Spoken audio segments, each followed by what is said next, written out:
علیکم، welcome to my channel login learn. آج ہم اسلامیات کا چوتھا چیپٹر کر رہے ہیں، پانچواں بلکہ سیرت طیبہ کا، باب صوم، نبی کریم اور مدنی معاشرے کا قیام۔ پہلے اس کے MCQs کر لیتے ہیں ہمیشہ کی طرح۔ پہلا MCQs ہے، نبی کریم صلی اللہ علیہ وسلم نے مکہ مکرمہ سے ہجرت فرمائی مدینہ منورہ کی طرف۔ مسجد قباء میں نماز ادا کرنے کا ثواب ایک عمرے کے برابر ہے۔ نبی کریم نے انصار اور مہاجرین کے درمیان جو بھائی چارہ قائم فرمایا وہ کہلاتا ہے مواخات مدینہ۔ مسجد نبوی کی زمین ملکیت تھی 2 یتیم بچوں کی۔ اب اس کے مختصر سوال کر لیتے ہیں، ہجرت مدینہ کی 2 فوائد تحریر کریں۔ یہاں سے شروع ہو رہا ہے، دنیا بھر کے مجبور اور محروم انسانوں کو جینے کا حق ملا اور سسکتی انسانوں کے دکھوں اور غموں کا خاتمہ ہوا۔ یہاں سے لے کر یہاں تک پہلا ہے۔ دوسرا ہے کہ مسجد قباء کی فضیلت پر ایک آیت قرآنی کا ترجمہ لکھے۔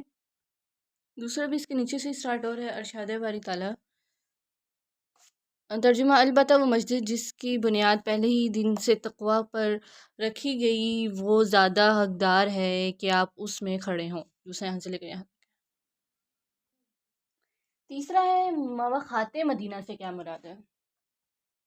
یہاں سے اسٹارٹ ہو رہا ہے، جب حضرت محمد صلی اللہ علیہ وآلہ وسلم اور آپ کے صحابہ کرام رضی اللہ عنہ مکہ مکرمہ سے ہجرت کر کے مدینہ منورہ چلے گئے تو آپ صلی اللہ علیہ وسلم نے انصار صحابہ کو مہاجر صحابہ کا بھائی قرار دیا۔ اس عمل کو مواخات مدینہ کہا جاتا ہے۔ یہ تیسرا۔